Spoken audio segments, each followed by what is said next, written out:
Hey everybody, this lesson is on determining the meaning of unknown words and understanding allusions to Greek mythology.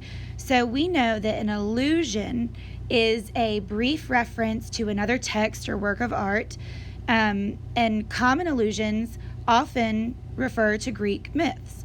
So we are going to look at how we can determine meanings of words and understand allusions.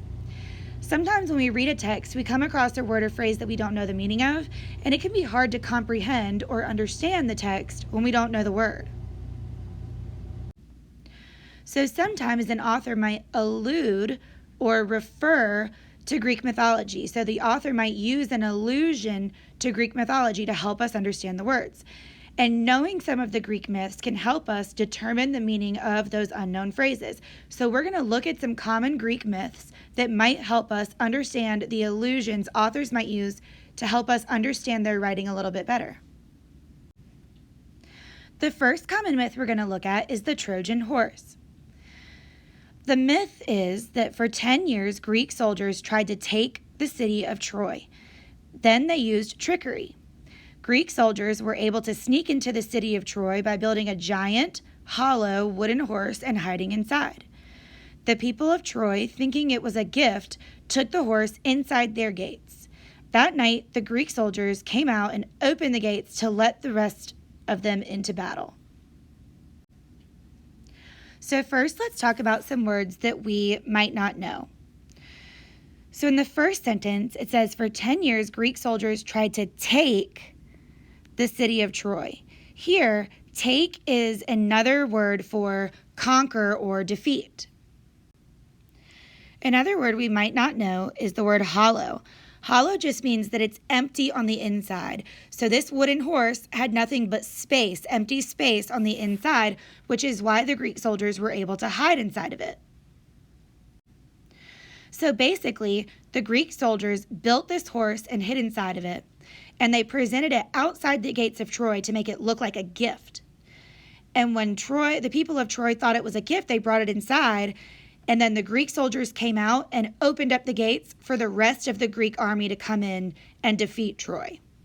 So the Trojan horse means a trap or a trick that seems harmless. So if someone calls something a Trojan horse, they're saying that it looks good, but it's probably a trap or a trick.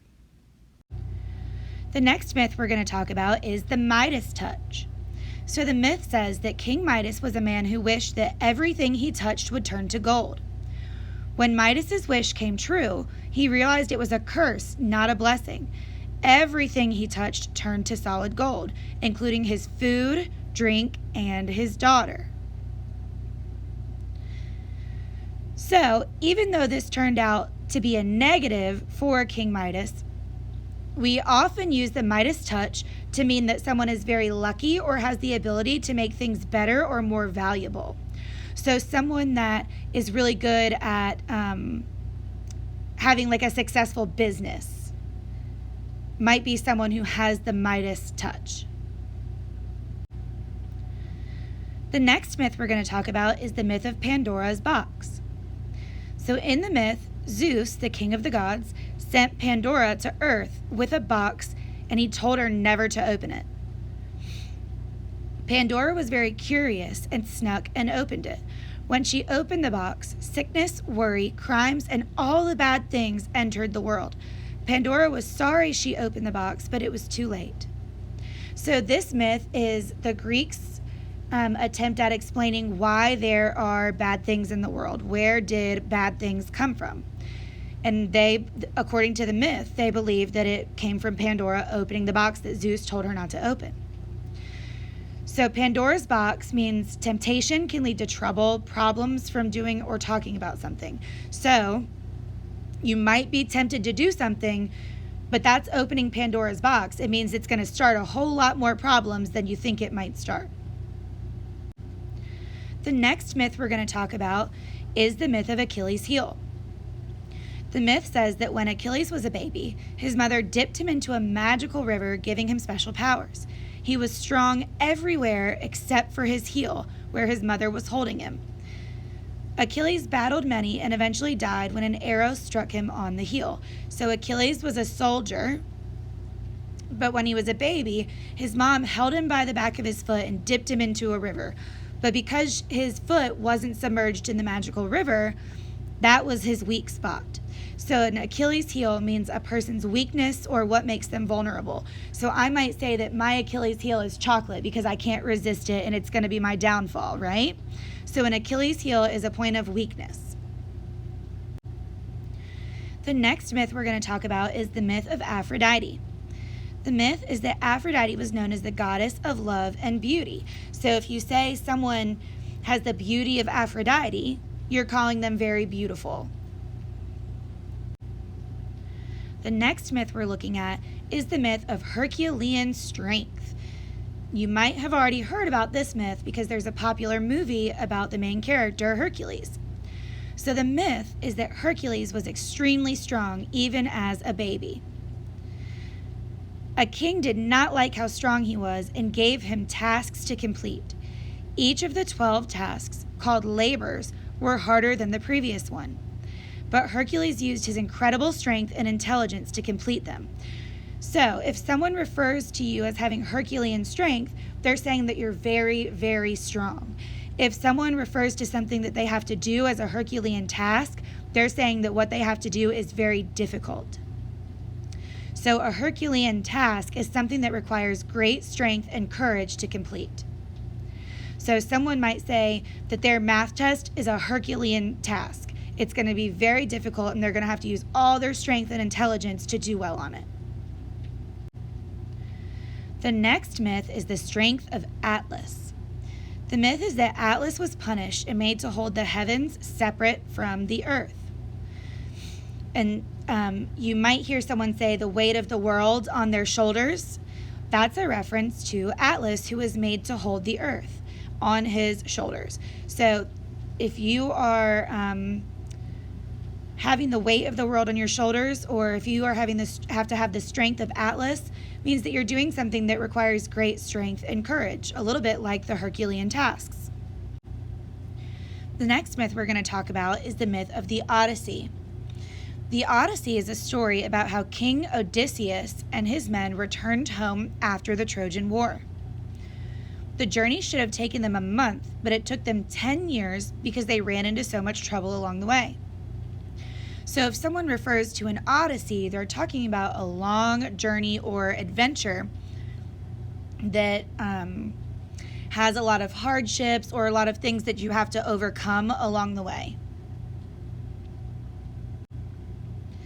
This myth you've probably heard of, most often around Valentine's Day.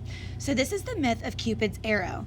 The myth is that Cupid fires an arrow from his bow, and the person struck by the arrow immediately falls in love. So if you say that someone was struck by Cupid's arrow, that means that they have fallen in love and they just can't help it. This myth is the myth of Poseidon. The myth is that Poseidon was the brother of Zeus and was in charge of the seas.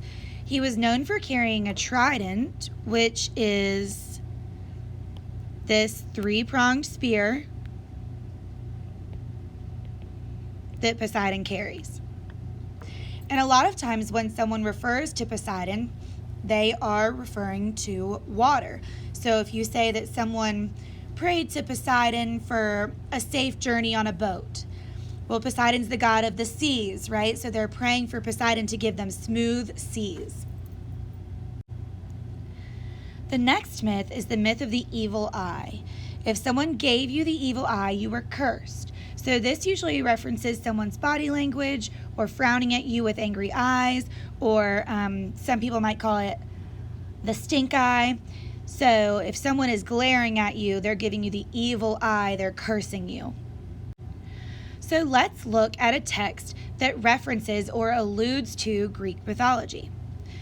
My brother and I were trying to figure out a way to sneak the last of our Halloween candy past my mom so we could take it to school. Why not use a Trojan horse? My brother suggested. I just laughed and said Mom would never fall for that. We were scheming ways to get it to school. My brother had a brilliant idea. He suggested we could stick it in our pencil cases and no one would have a clue. I thought it was genius, so we are trying it out tomorrow. I hope it works. So here The text uses a reference to the Trojan horse, so that's an allusion to the myth of the Trojan horse. So now it's up to us to figure out what he meant by a Trojan horse. So why not use a Trojan horse? My brother suggested. I just laughed and said Mom would never fall for that. We were scheming ways to get it to school. My brother had a brilliant idea. He suggested we could stick it in our pencil cases and no one would have a clue. I thought it was genius, so we are trying it out tomorrow. I hope it works. So what does his brother mean when he talks about using a Trojan horse? Well, from the myth, we know that the Trojan horse was hollow and was a hiding place for the Greek soldiers to get them inside the city of Troy. So his brother is saying that they have to figure out a way to put the candy in something that looks like it should go to school, right? Using a Trojan horse means that they are going to find a way to disguise the candy and get it to school. So we know that they were looking for a way to disguise the candy or hide it in something that looked like it belonged to get the candy to school. But what do they ultimately use as their Trojan horse? Well, it says he suggested we could stick it in our pencil cases and no one would have a clue. Just like the people of Troy had no clue about the Greek soldiers inside the Trojan horse, no one would have any idea that their candy was inside their pencil case. So they used a pencil case as a Trojan horse to get their candy to school. So here, a Trojan horse is talking about a hiding place. So the author of this text used the allusion to the myth of the Trojan horse to deepen the detail of his text. So he was giving us more meaning behind suggesting that the pencil case could be used to hide the candy. He was referring to a story that might help the readers understand better what he meant. And that's the whole point of an allusion.